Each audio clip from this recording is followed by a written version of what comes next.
Nick Starr was a young man in his early 20s, stuck in a life that was boring and repetitive. Every day was the same routine, working, eating, and sleeping, repeatedly. He often wondered if there was more to life, something exciting or meaningful. One night, after another long day, Nick got on the last train home. The train was nearly empty, the dim lights flickering softly.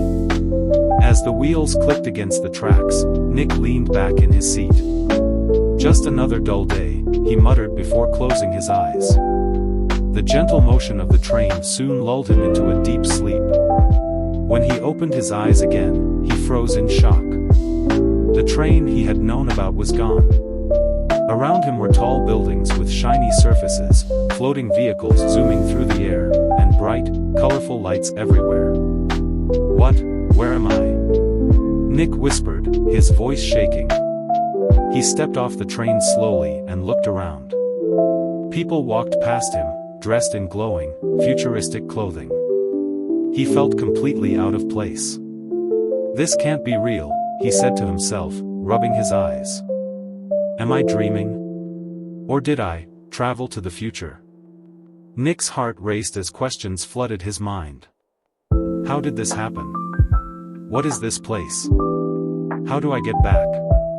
Nick wandered through the unfamiliar streets, trying to stay calm. Everything felt so different. The air was cleaner, but there was a strange energy to it. Floating screens displayed messages in a language he did not understand, and small drones buzzed past him. "Excuse me," he called out to a man walking nearby. "Can you tell me where I am?" The man glanced at Nick but said nothing. He walked away quickly, leaving Nick feeling invisible and frustrated. Nick sighed and kept walking. Soon, he found a tall screen with a glowing map. The title read, "Welcome to Chrono City, the Nexus of Time." "Chrono City?" Nick said aloud. "Is this some kind of time travel city?" He reached out to touch the screen, but it did not respond. Suddenly, a voice behind him broke the silence. "You look lost." Nick turned around quickly and saw a woman standing there. She looked different from everyone else. Her clothes were simple, more like something from his own time. "I am lost," Nick admitted. "I have no idea where I am or how I got here." The woman smiled gently. "You are not alone. I am in the same situation. My name is Emily." Nick felt a wave of relief. "I am Nick."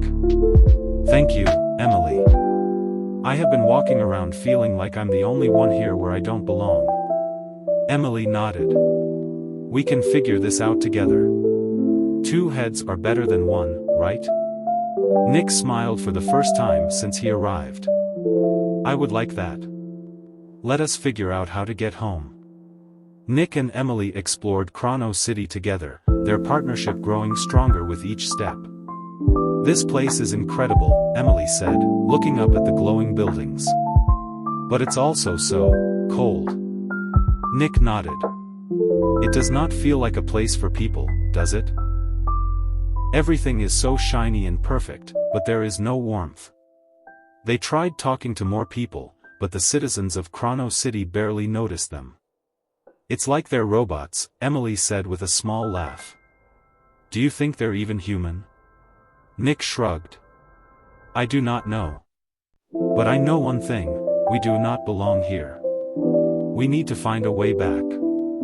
Their journey wasn't easy. The technology was confusing, and the city's rules did not make sense to them. One day, after hours of walking and trying to use a strange map, Nick sat down on a bench with a frustrated sigh. "I can't do this anymore," he said, running a hand through his hair. "It's too much." Emily sat next to him and smiled softly. "Hey, don't give up. We've made it this far, haven't we? We'll figure it out." Her words gave Nick the strength to keep going. Together, they explored the city, learning how to use its strange machines and finding clues about how to return to their own time. As they worked together, their bond grew stronger. One evening, as they rested under a glowing tree, Emily turned to Nick. "You know," she said, "I wouldn't have made it this far without you." Nick smiled. "Same here. I don't think I've ever trusted someone so quickly before." Finally, after many challenges, they found a way back to their time. When they stepped into the familiar streets, Nick took a deep breath. "We're home," he said, his voice full of emotion. Emily smiled, tears in her eyes. "I can't believe it. We really made it." Nick hugged her tightly. "We did it. Together." Back in the modern world, Emily quickly noticed how different life was.